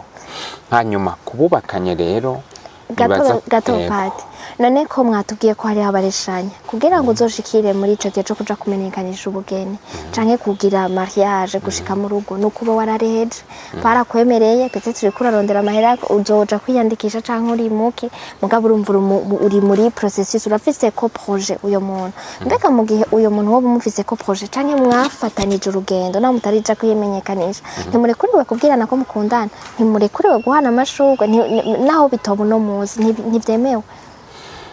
Jewe abo bantu ntabyo nobahanura cyane, nabyo nobahanura cyane ikintu nita kwantisipa, nivyo mpora mbwira n'aba baba bashimanye bakaja mu busambanyi, cyo kimwe na mbere bahezagirwa mu komine bagacaja kwibanira batanye sakramento ryo kwabirana, ndavyita nko kurya ibiturombwe ibintu bitarera neza. Umuntu aragenda agashikana ibintu bikera neza, ninda vyeza n'Imana ivyeza neza. Abo onye baba bakiri muco nita cheminema. Iyo cheminema rero irashobora guhinduka iyo umuntu bamaze kumukwa, iyo umuntu amaze kwandikwa mu komine, iyo umuntu amaze kuja kwimenyekanisha mu paroisse, avuga ati itarike niye nshike. Ngo ujye tarashika kuri urwo rugero abakiri muri babandi umwanya n'umwanya ashobora no guhindura. Uwo rero umwanya n'umwanya ashobora no guhindura, sinumva ko kuri uno munsi wa Saint Valentin baba mu bahana amashurwe, ahubwo boba mu bavuga bati dukomeze guta urugendo rwacu. Murakoze kuri iyo message, nibaza ko mwari twari tugira tudukerero kububatse nuko mwari ko murabivuga, nabo bakwiye guhimbaza kutu uyu munsi rero. Uno munsi rero abubatse boganira, babonde basaba yuko boganira bakibukanya umunsi bahurije mbere, ingene bareshanije ivyo baganiye, ivyo bahurije ko bagaca babandanya mbere, baca bashika ku munsi bahana sakramento ryo kwabirana, ijambo basezeranye. Yego nico bono bahanura bogira, hama bahejeje kubizirikana ko vyose bagaca bavugana bati none no munsi dushaka kubandanya tubana gute, dushaka ko urugendo rwacu gobandanya gute. Byo bamaze kuvyumvikana rero barangije ivyo, hariho n'imisa irangiye, barashobora kugira akantu basangiye muhira bakanezerwa. Okay, Pati, turamaze kubona yuko iyo abantu bagize mariage kenshi birashika ngira ngo mwebwe mwakira n'ababa basenga gose, ariko mu kibano sindiko ndavuga abasengera ngaha, hari abasengera no hanze no mu yandi madini bashobora kuraba kino kiganiro canke ugasanga nanasenga mugabo ugasanga iyi nyigisho yashobora kumufasha. Turamaze kubona yuko hariho igihe urukundo mukigira mariage biba biryoshe, hamaze kuzamwo abana kenshi usanga bariko barabisepara. Hari abavuga je nkunda umwana cyane naho no kubura mugabo nkaba mfise umwana canke naho vyo kwanka no gumana n'umwana, mbega abo bantu bari bimeze gute, bigenda gute kugira ngo nivyo ko urukundo ruba rwinshi gusumba ugukunda umugabo wawe canke umugore umufasoni wawe mu gihe muba mwubatse gusumba ukunda ukamusumbisha abana? Murakoze cyane. Hariho abahinga mu by'ingo n'imiryango babitohoje, barandika igitabo bise ngo itinéraire du couple, bavuga inzira urugo rucamo. Mu majambo make novuga nti bakigira ubugeni baba bari mu gihe cy'akanyamuneza kenshi cyane. Ku kanyamuneza rero kavana n'ingene biteguye neza, kaba kanyamuneza kenshi kandi kakamara umwanya munini. Biteguye nabi, ibituma ako kanyamuneza kataba keza bica bakitangura no kubana. Mwumva rero bivana, iyo ni etape ya mbere yako kanyamuneza kenshi.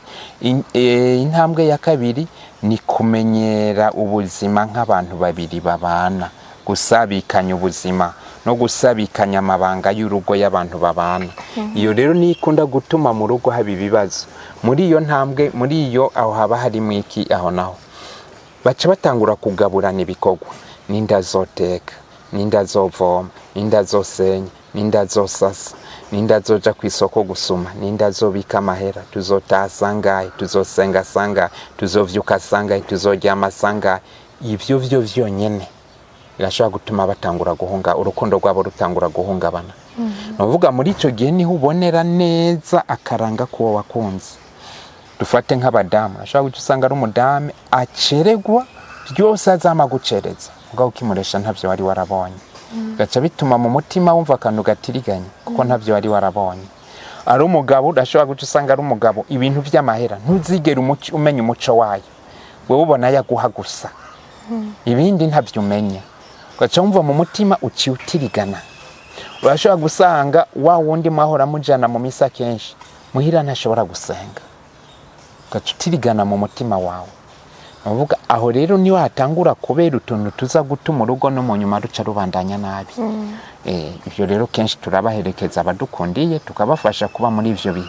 Aho ugiye mwaka wa mbere go kubana nk'umugabo n'umugore niwo mwaka ugoye cyane kuko niwo mwaka uza guca kwereka ko ivyo mwaganiye mukireshanya vyari vyo canke bitari vyo. Wone uza kubonera ishusho wihaye ko mubakanye ko yariyo canke itariyo. Aho rero niho bitangura kugoranira.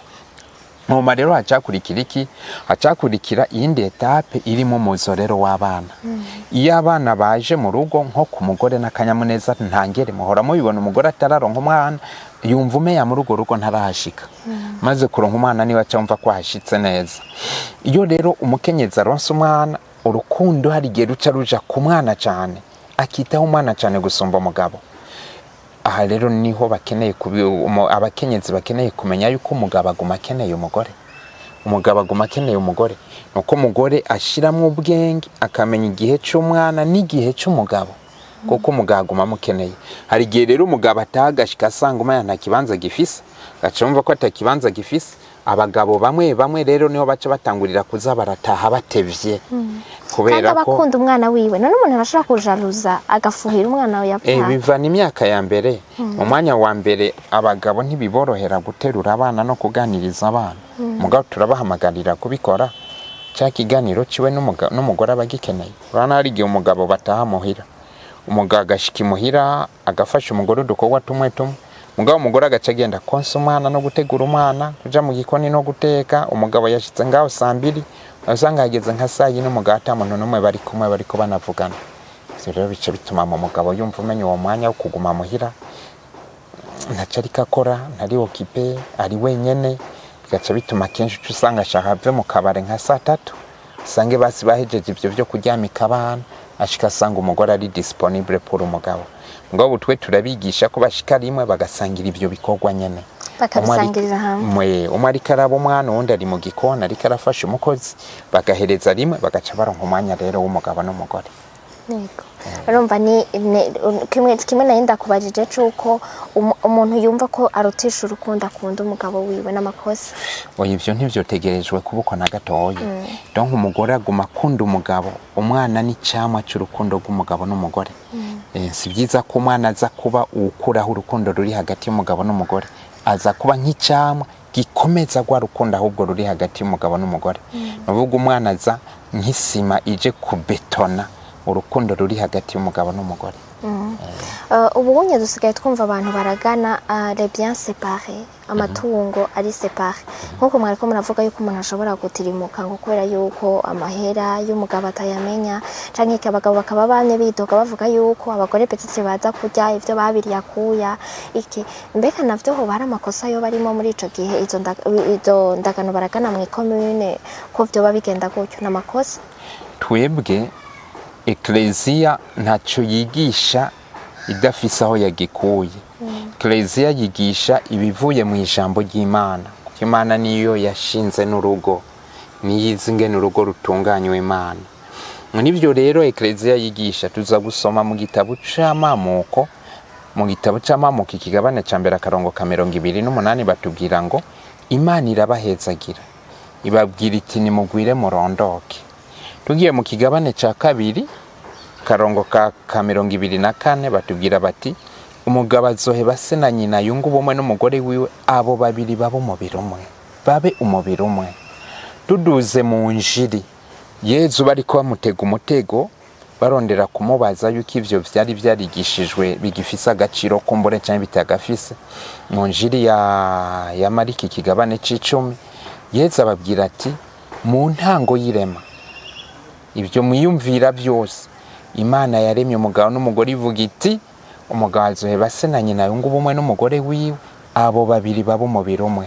mu njiri y'Amatayo ikigabane ca 19 naho nyene baza basubiramo ayo majambo nyene, abo babiri baba umubiri umwe. Uko kuba umubiri umwe hagati y'umugabo n'umugore bisigura iki? No kuba umwe mu biki? Hama tugende turabe n'ibintu ko vyipanze. Imana yatanze ko umugabo n'umugore baba umubiri umwe, no kuvuga umugabo aratanga, umugore akakira mwibanga ryo kwabirana. Iyo bariko barabirana bahana ibiri mu mubiri bagahana n'ibiri mu mutima. None amafaranga arasumba ibiri mu mubiri w'umuntu? Amafaranga arasumba ibiri mu mutima w'umuntu? Nuvuga ivyo bindi bijanye n'amafaranga ni ibintu biza ari sogondere, biza ubugira kabiri. Biza kubera habaye uguhana ibiri mu mutima no mu mubiri. Biza kubera Imana yabagize umwe. Ecclesia rero yigisha yuko umugabo n'umugore basangira vyose, communion de bien. Mama rero kubera induru zagiye ziba mu isi, ibihugu vyarashizeho amategeko akingira ingo. Muri abo mategeko ibihugu bigenda bishiraho atogwa n'inama nshingamateka, nishiraho amategeko. Navuga bivana n'abatwara. Uno munsi atwara abazi Imana barashiraho amategeko akingira ivy'Imana, canke ahakwa guhura n'ivy'Imana itunganye. Uno munsi nihaza gutwara abantu bakumira Imana, bazoshiraho amategeko akumira ivy'Imana. Nivyo vy'ibi muri ko mubona mu bihugu bimwe bimwe batanguye kuvuga ngo homosexualité, abahuzi ibitsina babisangiye kiya n'imenyetso cerekana ko Imana bamaze kwishira kure. Urumva rero biva amategeko rero ashigwaho n'abantu agahindurwa n'abantu. Mugabo kuba ku rugo n'intumbero y'urugo yashinzwe n'Imana, nta muntu ashobora kubihindura. Tugiye rero mu ntumbero yashinzwe n'Imana, umugabo n'umugore basangira vyose. Mu mategeko rero yo mu bihugu harimo ibintu bitatu nabonye. Icambere hariho abaragana gusangira vyose, ubugeni bubaye baca basangira vyose. Hariho abaragana gusangira ivyo bazoronka kuva batanguye kubana. Ivyo wari ufise mutarabana ubundi ntibimuraba. Hariho abandi baragana kutasangira ikintu na kimwe. Uwo mugore agumana vyiwe, umugabo akagumana vyiwe. Mukeneye ko saa sita muza kurira hamwe, umwe wese arazana amahera mujana gusoma. Murabivugana cyane. Mukeneye no mu gitanda, mukeneye kurondera abana canke kuryamana, muravugana ryari mukaryamana. Biheze umwe agacaja mu nzu yiwundi mu nzu yiwe, canke mu cumba ciwundi mu cumba ciwe. Twebwe rero Ecclesia ihagaze kuri ico cambere, gusangira vyose. No kuvuga ibyo wari ufise uri umusore ukabigumiza hariya, naho wowe ucumuye canke wari inkumi, mugabo umugavuga muti ubu tugiye kubana tuzoshira hamwe. No kuvuga dufata kuva ku munsi wa mariage. Ibyo wari ufise ukiri inkumi, gerageza rero umunsi wa mariage ucugera warabigurishije, warabiriye canke warabitanze, ko kuva ku munsi wa mariage mucamo bisangira. Nico gituma rero nk'umuhungu yarafise inzu, hama mukagira mariage. Kubera mwaraganye byose, hariho nabonye yagize mariage acapfa karaheza indwi zibiri. None iyo nzu ko yari y'uwo muhungu barayimusohoramo uwo mugore, kubera bako basaraganye kuragana gusangira byose, iyo nzu cibi y'uwo mugore aho musohora. Yego, urakoze cyane.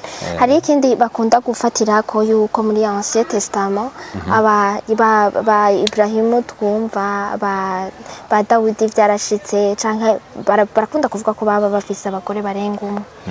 Umugabo akumva umenga ntaco vyo babitwaye yuko yoshora kugira ubundi mugore, no kuva na kera na nindi vyamyeho, ariko babivuga. Mbega navyo vyo bari vyo? Hariho imico y'ibihugu, imico y'ahantu. Hari ahantu imico yaho yari ari yuko kuronka abana benshi ari itunga. Donc ufise amatongo manini, ufise abana benshi uraronka baja kuyarima. Ugasanga iyo ni imico y'abantu. Uvuga ijambo ry'Imana ryaje risanga abantu mu mico yabo. Mugabo ntiryaje rije gukura hiyo mico. Ryaje rije ijambo ry'Imana kumurikira iyo mico kugira ihinduke, yagukire ije mu ijambo ry'Imana. Imana rero mu kwihishurira abantu ntiyashimye kubikora rimwe na rimwe, abantu bace bamenya Imana ubwo nyene rimwe na rimwe, bace bayimenya bayikenguruke rimwe na rimwe. Imana yagiye irihishurira abantu buke buke. Abana Imana yarabanjira rema, Imana iratora Ibrahimu wabe sekuru wabemera.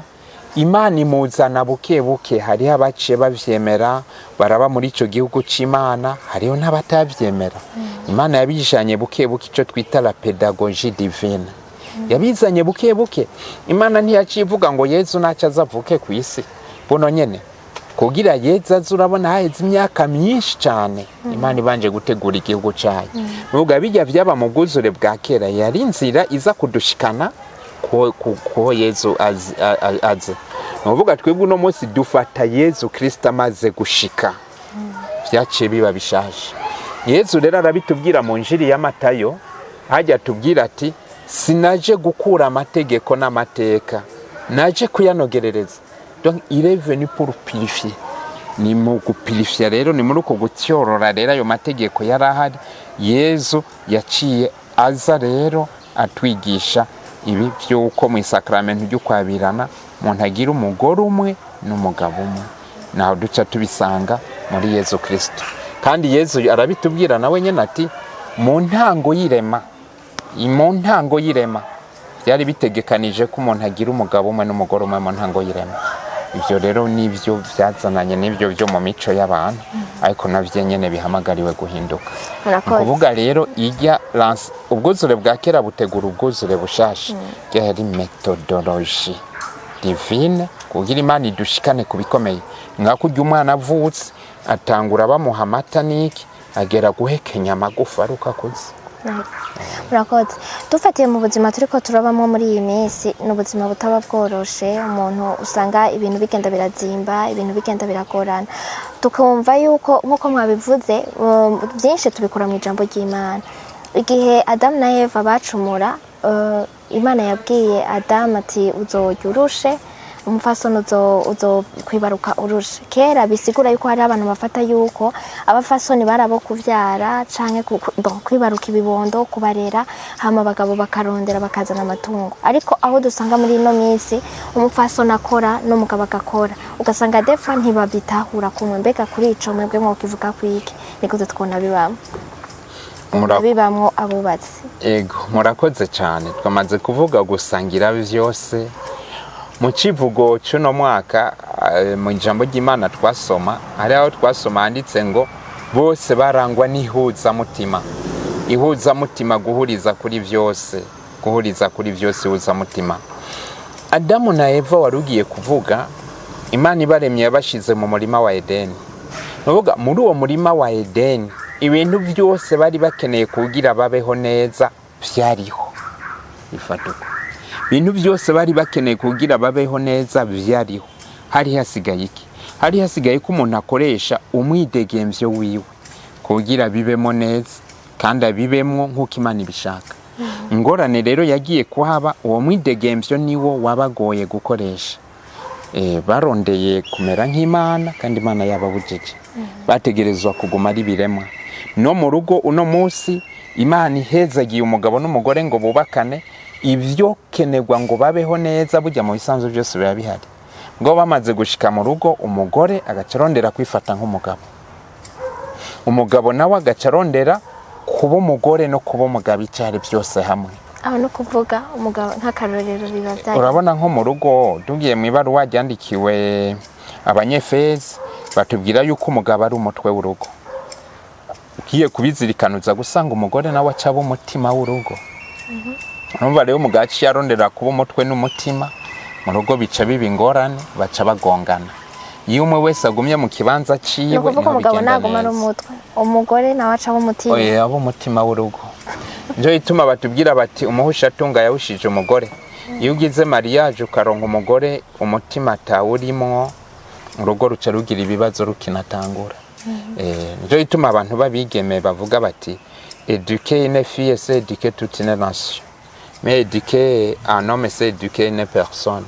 Uvuga mu mugore hari ibintu byinshi cyane umugore ategerezwa kwitwararika kugira abo uwo muntu muzima azoba umutima w'umuryango wiwe.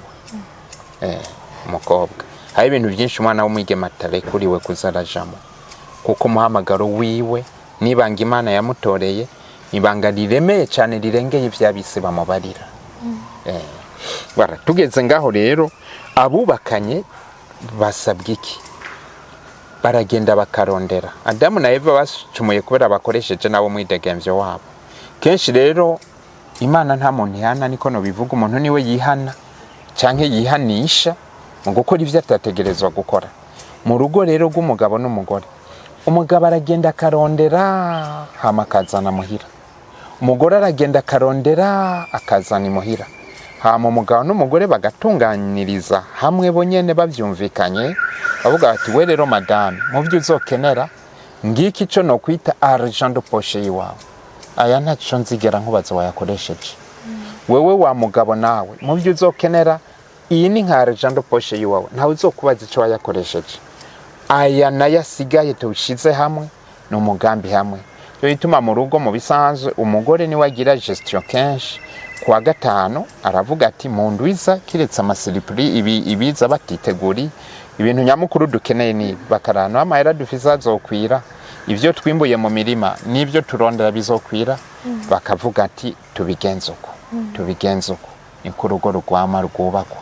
Dohe hama hari inama y'umugabo n'umugore, tubigenze uko nta rero uza gusanga hari gihe usanga umugore ahembwa nk'umuriyoni, umugabo ahembwa 100,000, ugasanga urugo rufise amahoro menshi kuko babigenza uko nyene. Hari usanga mu rugo umugore adakora, umugabo ari wakora, wamushahara wiwe wose agaca wuzana, bakabigenza uko nyene ko niko Imana yapanze urugo. Iyo bidahari naho mu bukene naho bofitwara mu rugo, bavuga ngo hari urukundo agasato k'imbaraga sakifuka batanu. Ahubwo iyo hari ubukene nyene niho mu rugo urukundo gotegereje kongerekana. Baravugana bati wewe madame genda urime. Nk'ubu je mfata urugo nabonye ku Muberure. Hariho urugo ku Muberure umugore yiri wararima acagwara.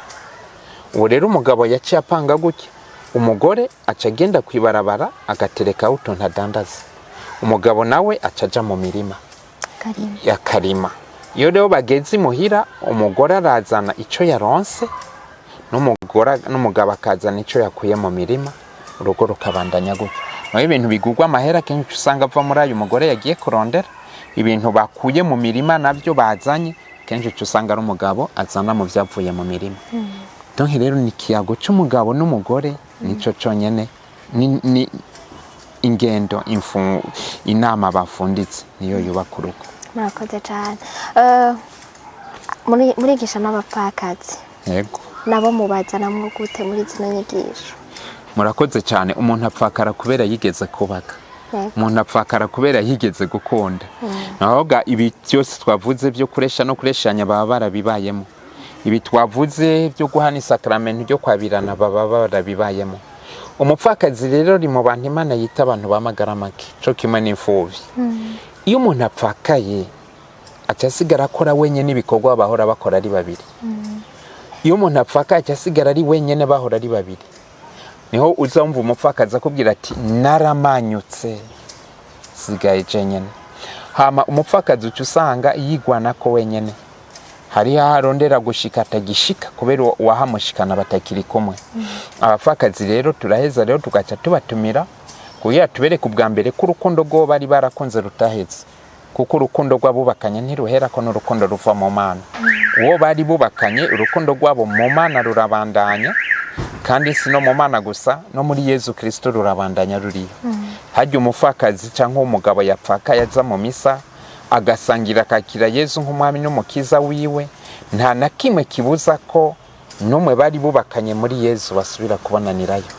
Ni naco gituma muri Yezu avuga ati uri umubiri wanje aba muri jewe nkaba muri we. Nawe ntiwumva uwo mugabo nimba yahora asangira Yezu ari muri we, nimba yahora amwakira ari muri we. Cyo gituma abapfakazi tutatubabwira baba bagenzi b'inkuka ya misa. Cyo gituma mu njiri mwabanyatubwira bati umupfakazi yitwa Ana yiyamira mu isengero. Yiyamira mu isengero novuga mu Mana no bari bubakanye baba bari kumwe. Cyo ni ikintu gikomeye cyane cyuko abapfakazi bazirikana. Turabahamagara rero tubereke ko urukundo rwabo n'uwo bari bubakanye muri Kristo rutaheze kandi rubandanye. Haruhande yo ngaho rero nabo nyene duca tuyaga rero bakazirikana ingene babandanya bigumije kugira ntibamenye ibanga ngo nuko bapfakaye, tukazirikana hamwe nabo ingene babandanya batunganya urugo mu byo bashoboye ko basigaye ari bonyene. Batubereka gupfakara icyo bijana ivyo bizanana. Wapfakaye abantu b'abagabo bacatangura ku kwinoba, hari abazakuronderamo ibintu, aho nabandi batinya ko muba hamwe ngo abantu ntibabavuge. Gwasanga umupfakazi ameze nk'umuntu yasigari wenyene, wasanga asigari nk'umuntu ari mu buje nyene, ntagira uwaririra, ntagira uwatabaza. Ibyo byose turabibasigurira ngene abagenzi baca bahinduka, abari abagenzi b'urugo ugasanga baciye bikata. Ibyo byose turabibabwira tukabibasigurira n'ingene bavyitwaramo, hama tukababwira rero n'ingene babandanya barera abana, hama n'ingene mu vyo baronka babandanya bashikanira Imana, bakengurukira Imana, nabo bagaheza bakiyumva bagahimbagwa. Iyo twabatumiye ari abahora jamwe ngo pati ngo turabonye ko ekereziya ikitwibuka itaduhevye, bagahimbagwa cyane. Abari ngabo barabonye ko haje batari bake. Mbega iyo bishitse agasubira kubaka abakozi kosa, no kuvuga mu ijambo ry'Imana rirabirekura, umuntu apfaka yadashobora kwigumya hakagwa mu vyaha nasubira yubake. Gusa ikibazo gihora kiyaba nico gituma hari ubutumwa bwabo tubaherekeza, asubiye kubaka abana azogenda bajanye, nimba atazobajana bazosubira kuronka indero y'umuvyeyi gute? Ibyo rero biri mu byo tubanza kubateguramo iyo bagira basubire kubaka. None naho baca nk'uwobona iyi message akaba ari muri uwo mugwi akaba afite ico kibazo nk'ubu, nigiki wo mubwira peut-être adashobora kumenya atoronka opportunité yo kubashikira kugira ngo muze kumuha izo manuro yo bigenza gute? Novuga ushaka kubaka yarapfakaye arabirekuriwe gusubira kubaka. Muri Eklezia Katolika barabirekuye. Mugabo hariho abandi bavuga bati je nasezeranye rimwe rizima ubuzima bwanje nta wundi nzojako, baca bashima kwigumira uko nyene. Hariho abafata iyo ntumbero. Hama rero abakeneye abafise nk'ibibazo bobaza mu maparuwase nko nga muri diocese nkuru ya Bujumbura, mu maparuwase yose hari umugujeje ubutumwa bw'ingo n'imiryango. Niyo umuntu aciye muri uwo mugwi biroroshe guca badushikirana twebwe. Hama bapatiri mukuru mu maparuwase yose hari musi bakira abantu mu biro, acagenda akaganira na patiri mukuru wiwe. Murakoze cyane. Pati turangiza, nigiki mwobwira abatwumvirije canke bariko baratwumviriza, umwe wese mu micungararo y'isi aho yoba ari, nihe message umusigira muri 2025 bifatikanye n'iteme? Kuko urukundo nibaza ko twese rudukorako, umuntu wari we wese nkuko mwariko murabivuga, yaba umuseribateri yaba ukuze, tureke ko turiko turavuga ivyerekeranye n'urukundo, nikihe kintu mubwira? Murakoze cyane. Twebwe twariko tuvuga ati gushima ivyiza Imana iduha. Hari ikintu kimeze nk'uruhumyi gihuma amaso abantu.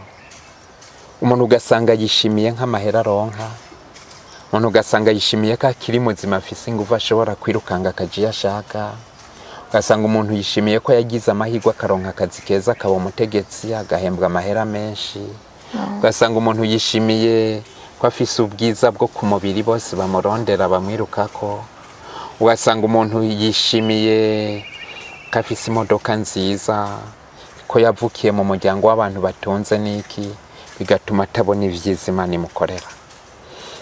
Uno munsi nuko twobona ivyiza Imana idukorera.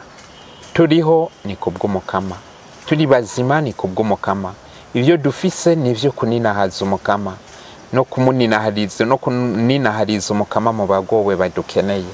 Cyo nico kintu umuntu wa mbere jambere twoherako. Hama ikindi cyo kurikira mu vyiza Imana itugirira no kubuzima ari shure. Uno munsi nimba mfise imyaka 10 hari abayigize imbere yanje, ubu ko mbure bageze mu myaka 80 baduhanura iki, babonye iki?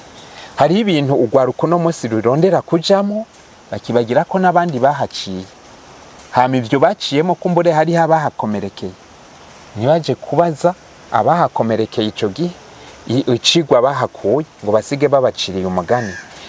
Ubuzima rero nishure, no kuvuga no munsi kuba tutahaba twenyene tubahana abandi babaye, nuko umuntu yoza arabaza bahabaye imbere yacu bagatubwira kuko ivy'Imana yatunganije ntibihinduka, biguma ari bya bintu twebwe abantu nitwe tuvyinjiramo tukabijamo nabi, tubigiyemo nabi bikaduhindukirira bikaba bibi, kuko ivy'Imana yapanze biguma ari bya bintu, nico nitaro naturera ela.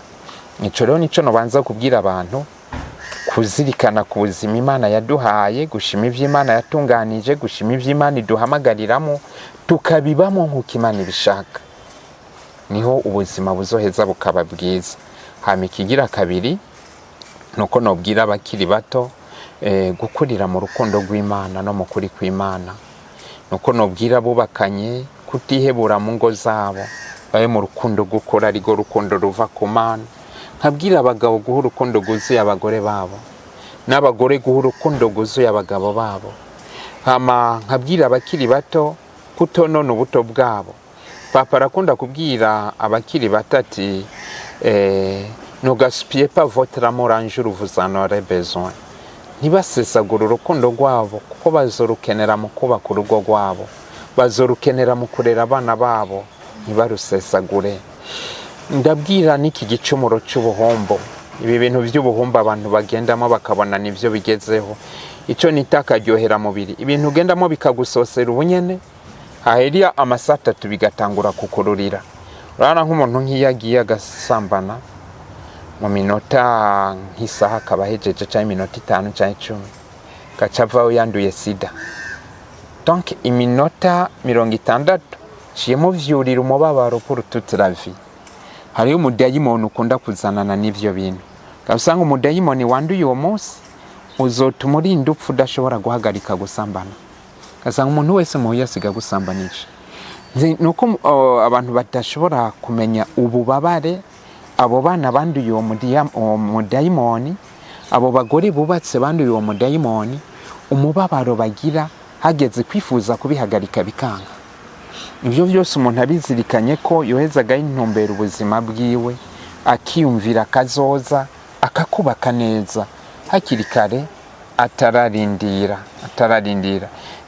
Mu nyigisho twahaye abubatse hari akarorero twabwiye bati hari abantu bahamagara igihuhusi. Cya gihuhusi cyaza batanguye kunyagirwa, cya inzu zabo zitanguye kuguruka bagakoma induru kandi aribo bagihamagaye. Kirazira ko umuntu yihamagarira igihuhusi mu buzima. Ibyo nivyo nobwira abantu, nkabwira abantu rero yuko kibi nsukugwa, ikibi no kugwa ntumenye ingene uvyoka. Ikibi no kutamenya aho wivuriza urwaye no kumenya aho wivuriza hama ukagenda umuti baguhaye ukawufata. Ibyo nivyo nohanura abantu benshi cyane, nohanura no gwaruka nivyo nobahanura. Yego, murakoze cyane gose, twaganira umwanya muniniya. Mwakoze, nibaza ko umuntu yaravye kino kiganiro azohakura inyigisho zishobora kumufasha tuyigira ibintu byinshi. Mugabo akanyuma nari navyibagiye, mbega uwishakiye kwigumira ari umusore canke inkumi hari kosa yo bakoze? Niba atihebeye Imana akagomba kuguma ari umusore canke ari inkumi hari kosa akoze? Tuja kuraba mu ntango ico Imana yashatse. Mu ntango Imana yaremye umugabo n'umugore, Imana irabahezagira, Imana ibabwira iti gende murondoke. Ivyo mu ntango ni ivyo. Imana ntiyavuze ngo urazoguma uri umusore ngo urazoguma uri inkumi. Mu ntango Imana ntavyo yashizemo, yarabahezagiye. Uno munsi rero ibishobora gushika nibi, hari abantu batarongora kuko bamugaye, abo ntibikunda. Hana batagira ubugeni kubera bihebeye Imana kubwo bwami bw'Imana, nivyo. Hariho naho bishobora gushika ko mbone ntibaronka babaresha kubera ko uno munsi bitigiri by'abigeme n'abahungu bitangana. Kubera ico mugabo nta muntu numwe arekuriwe kureka gushinga urugo kubera ukwikunda, l'egoïsme. Hari abahungu bikunda akabona yuko agizuru ashinze urugo, uwo muntu bubakanye yoca azaramugora ku mushahara wiwe, yoca azaramugora ku mwanya wiwe, kandi abana boza bararirira muhira bikamugora kurira abana no guhoza izo nzoya zirira, aca hitamo kutuba ku rugo. Ivyo birabujijwe ko no guhunga ibanga. Ntawuhamagariwe guhunga ibanga. Hariho n'aba bigeme aza akavuga ngo nzovyara umwana mugabo nta mugabo nkeneye ko tuzobana. Nivyo birabujijwe kuko umwana kurira aharegwa na se na nyina bari kumwe. Niki Imana yabipanze. Kiretse iyo habaye urupfu abantu bakagira mariage urupfu rukabatandukanya. Ivyo birabujijwe byuko umuntu avuga ngo nzovyara umwana ndamwirerera atamugabo turi kumwe. Ivyo birabujijwe. Hama bishitse agatwara inda ari inkumi, hama ntibabane n'uwo mugabo canke naro nkundi mutsora mutwara. Ico gihe nisanganya ntavyo yateguye. Uwo ntavyo aba yarateguye. Ivyo rero nivyo umuntu areka kurongora canke yanka kurongorwa yaronse ubimusaba kubera ukwikunda no guhunga ibanga. Ivyo birabujijwe. Murakoze cyane. Twatsinda bashimire cyane gose. Nizera yuko mwoshobora kubabwira uwo babifuza ndetse turashobora kumviza inyigisho kumva ko hari uwo bakenera, yokenera ko mumufasha kuko wumva musanzwe ari byo mukoreramwo, yobasanga he byogenda gute? Ego murakoze cyane. je ndangurira ubutumwa bwa misi yose muri paruwase ya Muberure, niho mba ndi umwanya munini. Umuntu abikeneye araheza agaca ndonderayo, niho duheza tukabonanira. Ari n'umuntu akeneye umubonano, ekute n'ibindi, araheza akazayo. Ariko kandi hariho naho turangurira ubutumwa ku rwego rwa diocese ngaho i Bujumbura kuri Saint Michel, ngaho tuhaboneka gake. Mugabo naho nyene umuntu twahanye umubonano, twahanye gahunda, turashobora guhuriraho. Uko niko bigenda. Hanyuma mu paruwase ndimo ku Muberure, ni paruwase nshasha, imaze imyaka 3 itanguye, turi mu mwaka ugira 4. Ni paruwase iri mu bikorwa byinshi cyane gose, paruwase nshasha igitangura biri mu bikorwa byinshi cyane. Yego nabo kundi iyo paruwase bakayitemberera, bakagira nico bayunganiye muri iyo migambi iri kirangura. Nabo twubakira tugakenguruka, atarabaje gusa kubera bafise ingorane z'urugo. Imana ibahezagire. Amen. Ndabashengurukiye cyane gose mwebwe banyakuba musaseredoti, mwakoze ku mwanya mwaduhaye, mwakoze kutuganiriza. Ndabashimiye gose, mukama bahezagire. Murakoze cyane, nanje mu nkundire ndabashimire ko mwashimye kudutera iteka, mukaza ngo dusangire kino kiganiro. Ndabakengurukiye cyane, namwe mwamana uwo mutima wo kwama mwifuriza abantu vyiza, kubaronderera vyiza no kubashikiriza vyiza. Amen. Murakoze cyane. Namwe mwese mwariko muradukurikirana, mugire umunsi mwiza. Abarekuriwe guhimbaza uwo munsi mwawumvise, uza kubona kino kiganiro akaba yumva yari yateguye gukora ibyo patiri yatubwiye. Niba wumva ko utari concerne ntibikuraba, nugerageza urabe ibikuraba, hama ibisigaye mukabimana bane namwe abe mu byanyu no mu banyu.